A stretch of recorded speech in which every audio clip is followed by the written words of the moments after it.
املأ الأرض بتكبير يهز الغاصبين بل لأنات الثكال. فاتح بیت المقدس، صحابہ رسول، خلیفہ دوم، امیر المومنین، فاتح قیصر اور کسریٰ، فاروق اعظم سیدنا عمر ابن الخطاب رضی اللہ تعالیٰ عنہ، جو 22 لاکھ منوع میل کا علاقہ فتح کرنے کے بعد ان مسجد میں جھاڑو دے رہے ہیں، جن کے صرف نام سے روم اور فارس کی سلطنت خوف کھاتی ہوں، جن کی خلافت میں پہلی بار مسلمانوں نے بیت المقدس فتح کیا، جن کی حکومت میں ایران، عراق، ارمینیا، سیریا، یمن، عمان، عرب، فلسطین، مصر آتا ہو، اور وہ راتوں میں گلیوں میں گشت لگا رہے ہیں، اپنے کندھے پر راشن کا بورا رکھ کر گھوم رہے ہیں کہ اگر میری سلطنت میں کوئی بھوکا سو گیا تو سوال مجھ سے ہوگا۔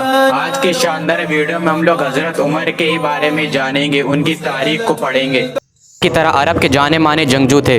اسلام قبول کرنے سے پہلے حضرت عمر اسلام کے بہت بڑے دشمن تھے، یہاں تک کہ آپ اپنے گھر سے تلوار لے کر نکلے تھے غلط مقصد سے، لیکن جب آپ رسول اللہ کے گھر جا رہے تھے تو آپ کو راستے میں کسی نے بتایا کہ آپ کے بہن اور بہنوئی نے بھی اسلام قبول کر لیا ہے۔ یہ سن کر آپ نے اپنا راستہ بدل لیا اور آپ اپنی بہن کے گھر پہنچے، جہاں پر آپ کو قرآن کے پڑھنے کی آواز سنائی دی۔ آپ گھر کے اندر گھسے اور آپ اپنی بہن اور بہنوئی سے لڑنے لگے، لیکن بعد میں آپ نے قرآن کے لفظوں سے متاثر ہو کر اسلام کو اپنا لیا۔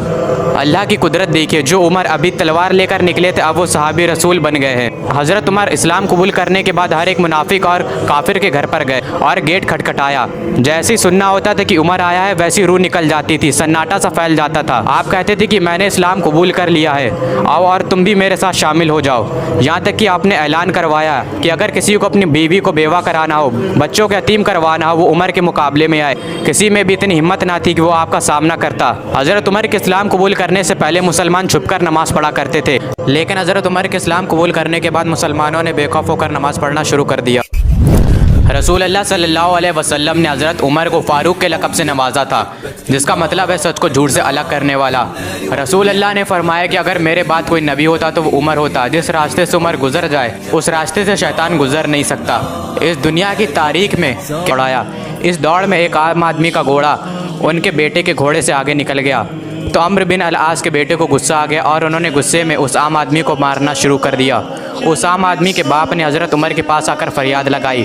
حضرت عمر نے پورے مدینے کو اکٹھا کیا، اس بچے کو بلایا، حضرت عمرو بن العاص کے بیٹے کو بلایا اور اس عام آدمی کے بچے کو اپنی لاٹھی اور اپنا کوڑا دیا اور کہا کہ اسے جب تک مار جب تک تیرے دل کو سکون نہ مل جائے۔ یہ انصاف تھا حضرت عمر رضی اللہ تعالیٰ عنہ کا۔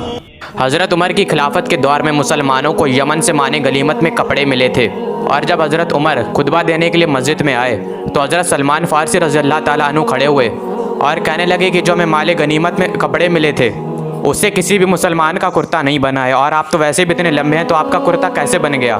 تو حضرت عمر نے اپنے بیٹے حضرت عبداللہ بن عمر رضی اللہ تعالیٰ عنہ کو کہا، کوئی ایسا بادشاہ، کوئی ایسا شہنشاہ اور کوئی ایسا حکمران گزرا ہے جو 22 لاکھ منوع میل کا علاقہ فتح کرنے کے بعد مسجد میں جھاڑو دے رہا ہو؟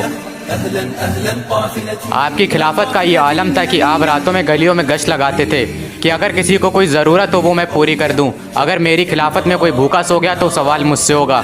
ایک بار آپ ایک گھر کے سامنے سے گزر رہے تھے تو آپ نے اس گھر سے روتے ہوئے بچوں کی آواز سنی۔ جب آپ نے ان کی ماں سے پوچھا تو انہوں نے بتایا کہ یہ بچے بھوک سے رو رہے ہیں، تو آپ عوام کے گودام میں گئے، وہاں پر حضرت عمر نے اناج کا بورا اپنے پیٹھ پر رکھا اور پھر ان بچوں کے گھر پر آئے اور اپنے ہاتھ سے انہیں کھانا بنا کر کھلایا۔ کافروں نے کہا کہ اگر ایک عمر اور ہوتا تو پوری دنیا میں اسلام پھیل جاتا۔ میرے نبی نے کہا کہ اگر میرے بعد کوئی نبی ہوتا تو وہ عمر ہوتا۔ اتنی عظیم ہستی حضرت عمر رضی اللہ تعالیٰ عنہ، جن کی سلطنت اسلام کے پھیلنے کے ذریعے سے بنی۔ حضرت عمرو بن العاص رضی اللہ تعالیٰ عنہ گورنر تھے مصر کے۔ ایک گھوڑ دوڑ میں ان کے بیٹے نے گھوڑا دوڑایا اور باقی لوگوں نے بھی دوڑا کیا، اور انہوں نے بتایا کہ میرے پاس اتنا کپڑا نہیں تھا کہ جس سے میرا بھی کرتا بنے اور ابا کا بھی کرتا بنے، اس لیے میں نے اپنے حصے کا کپڑا اپنے ابا کو دے دیا۔ یہ تھی اس وقت کی خلافت۔ آج ہم کہتے ہیں کہ آج ہمیں بولنے کا حق ہے، اور وہاں پر ذرا سی چیز پر بولنے کا حق تھا۔ یہ دور عالم تھا خلافت کا، حضرت عمر کی خلافت کے دور کا۔ حضرت ابو عبیدہ بن زرع رضی اللہ تعالیٰ عنہ، حضرت خالد بن ولید، حضرت سعد بن ابی وقاص رضی اللہ تعالیٰ عنہ، یہ سب بڑے بڑے کمانڈر حضرت عمر کی خلافت کے وقت کے دور کے ہی تھے۔ حضرت عمر کی خلافت کے دور میں ہی سب سے پہلے مسلمانوں نے بیت المقدس کو فتح کیا تھا۔ جب پہلی بار مسلمانوں نے بیت المقدس کا محاصرہ کیا تو پتہ چلا کہ شہر میں حملہ کرنے کا کوئی بھی راستہ نہیں ہے۔ اس کے بعد یروشلم کے کچھ بڑے علماء اوپر مینار پر آئے اور کہنے لگے کہ اے مسلمانوں، اگر قیامت تک بھی تم یہاں کھڑے رہو گے تب بھی یہ شہر فتح نہیں کر پاؤ گے، لیکن ہاں، ایک درویش بادشاہ کے ہاں تو شہر فتح ہونا ہے۔ حضرت ابو عبیدہ ابن زرع رضی اللہ تعالیٰ عنہ جو کہ فوج کے کمانڈر تھے، ان کا ذہن گیا کہ درویش بادشاہ تو مدینے میں ہے، حضرت عمر رضی اللہ تعالیٰ عنہ، کیونکہ یہ وقت حضرت عمر کی خلافت کا تھا۔ حضرت ابو عبیدہ نے ایک خط حضرت عمر کی طرف روانہ کر دیا۔ خط ملتے ہی حضرت عمر یروشلم کے لیے روانہ ہوئے۔ یہ سفر ایک تاریخی سفر رہا، 700 میل کا سفر ہے۔ حضرت عمر اپنے ایک اونٹ اور اپنے خادم کے ساتھ ہیں۔ کبھی حضرت عمر اونٹ پر بیٹھتا اور خادم آگے چلتا، تو کبھی خادم اونٹ پر بیٹھتا اور حضرت عمر آگے چلتے۔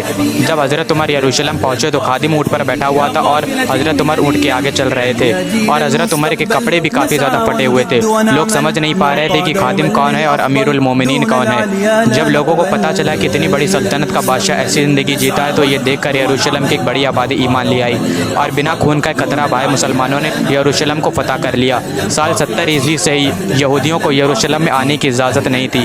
یہودی نہ ہی یروشلم میں آ سکتے تھے اور نہ ہی وہاں پر آ کر زیارت کر سکتے تھے۔ لیکن جب حضرت عمر نے فتح کیا یروشلم کو تو انہوں نے یہودیوں کے بارے میں بھی سوچا۔ انہیں یروشلم میں آنے کی اور وہاں پر زیارت کرنے کی اجازت مل گئی۔ یہ شان تھی میرے نبی کے غلاموں کی۔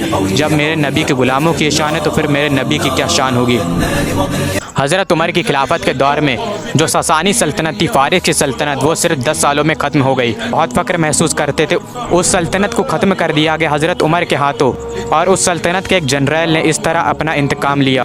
دشمنوں کو لگا تھا کہ حضرت عمر کے قتل کرنے کے بعد یہ مسلمانوں کی سلطنت بھی بکھر جائے گی۔ انہیں لگا تھا کہ یہ پوری عمارت حضرت عمر کے اوپر کھڑی ہے، لیکن ایسا کچھ بھی نہیں ہوا۔ حضرت عمر کے بعد حضرت عثمان کی دور خلافت آئی۔ یہ جو عمارت تھی یہ رسول اللہ صلی اللہ علیہ وسلم نے بنائی تھی، اتنی مضبوط جسے گرانا ناممکن تھا۔ اور اسی کے ساتھ ہرمجان جو کہ اس سلطنت کا ایک جنرل تھا، اسے حضرت عمر کے سامنے پیش کیا گیا۔ حضرت عمر نے فرمایا کہ واجب القتل ہے، اس کا سر اس کے تن سے جدا کر دو۔ ہرمجان کہنے لگا کہ اے امیر المومنین، مسلمانوں کے خلیفہ، مجھے پانی چاہیے، مجھے پیاس لگی۔ حضرت عمر نے فرمایا کہ اسے پانی دے دو۔ ہرمجان نے کہا کہ اے امیر المومنین، اب آپ ضمانت دیجیے کہ جب تک میں یہ پانی نہ پی لوں تب تک آپ مجھے قتل کرنے کا حکم نہیں دیں گے۔ حضرت عمر نے فرمایا ٹھیک ہے، تم پانی پیو، تمہیں کوئی بھی نقصان نہیں پہنچائے گا۔ اس نے وہ پانی کا برتن پھینک دیا اور کہنے لگا کہ اے امیر المومنین، آپ نے مجھے ضمانت دی تھی کہ جب تک میں یہ پانی نہ پی لوں تب تک آپ مجھے قتل نہیں کریں گے۔ اس طرح سے اس نے اپنی جان بچا لی۔ پھر اس نے ابو لولو فیہوس کو چنا حضرت عمر کا قتل کرنے کے لیے۔ ابو لولو فیہوس جو کہ حضرت مغیرہ کا غلام تھا، اسے ہرمزان نے اس کام کے لیے تیار کیا، اور جب حضرت عمر مسجد میں امامت فرما رہے تھے تب اس نے پیچھے سے آ کر حضرت عمر پر 5 سے 6 خنجر سے وار کیے اور حضرت عمر کو شہید کر دیا۔